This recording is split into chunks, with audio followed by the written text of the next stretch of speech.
Housing, or lack of it, is set to be a burning political issue this year, with the government under pressure to deliver on its Kiwi Build policy after ditching its interim targets. Now, Checkpoint's been checking out some out-of-the-box housing options. Yesterday, we took you on a tour of a relocatable shipping container house, and it was in the leafy hills of Auckland's west. Today, we look at the emerging trend of tiny sections, but tiny sections doesn't necessarily mean cheap.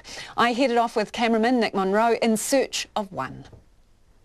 Deep in the heart of Auckland's posh Ponsonby, where vacant residential land is as rare as rocking horse manure, a block back from the fashion boutiques and cafes, behind a supermarket and down a lane, we're hunting out one of these bijou sections. Real estate agent Craig Watkins is our guide.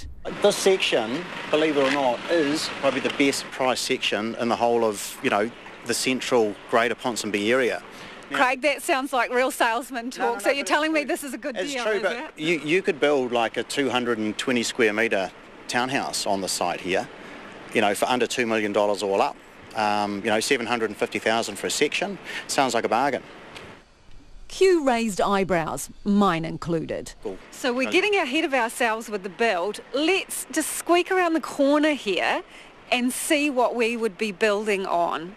Okay. The big reveal, not a blade of grass in sight. The sliver of land is hard up against an apartment block. It's partly sectioned off with construction fencing. There's a portaloo and a few miscellaneous bits of junk behind the wire. In fact, it looks a lot like an abandoned car park. And by that, I actually mean one car park. It's 95 square metres. How many? 5 metres by 19 metres deep. All right, let's do a quick experiment. So, a step is about a metre.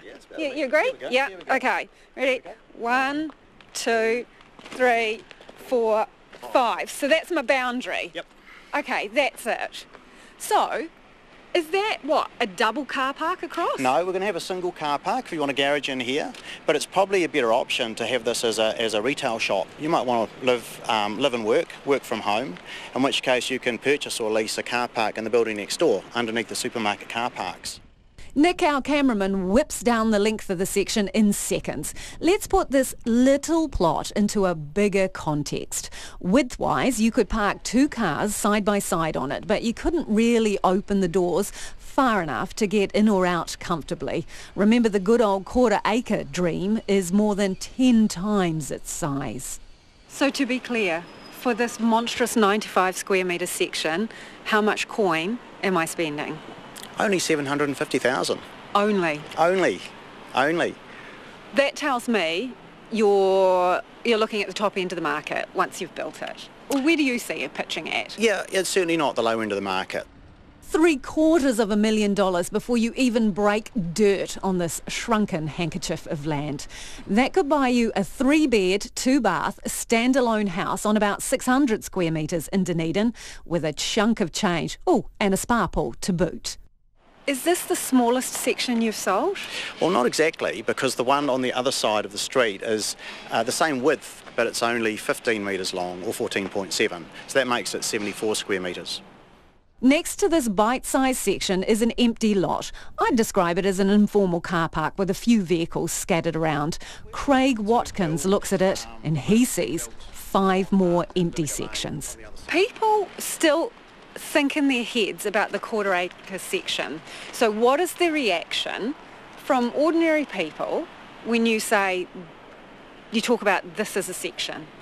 Well, look, people's are changing. The millennials coming through, they don't want a section. They don't even know how to mow a lawn. They wouldn't even know how to start a lawnmower. So we're coming into a whole different generation of buyers. But what we're specifically been targeting here are the empty nesters, where the kids have left home, they're rattling around in the big 4-bedroom villa that needs a lot of upkeep and maintenance. It's a wafer-thin footprint by most standards, but any building here could go up potentially 5 stories. Examples of what's possible and nestled all around it. This is high-end stuff, and new builds can be tricky to finance. Craig estimates about another $1 million on top of the section price to complete a build here. Could I buy this and stack 4 shipping containers on it, or park my caravan here? Sadly not. No. There is a design committee that sign off on all the designs. There's a design guide which is covenanted on the title, so you must build per the guide, which is fairly onerous and rigorous, but it means that the outcome is high quality, and this sets things like the minimum stud height in every apartment. It must be at least 2.7 metres. Sections like this aren't just confined to the precincts of Ponsonby. A quick real estate search shows mini plots for sale out West Auckland way. They're only marginally bigger at 150 odd square metres. Price $375,000 and upwards. Is this a trend? Small sections? Oh, definitely. It's the way of the future. This is a great concept to achieve the density that council's been looking for. And what we're doing here, we might end up with perhaps 3 units on the site, 1 per level. So by going up? Yeah, still only 3 levels. Yeah. The same essential footprint that we had of the townhouse could in fact be 3 separate one bedroom units. From a nearby rooftop terrace, we can just spot a corner of the for sale sign for the tiny section with the big price tag. That for most people is as far in the distance as the quarter-acre dream. And if you're curious, that section's actually under contract at the moment, and to all the millennials who do know how to start a lawnmower, we apologise to you.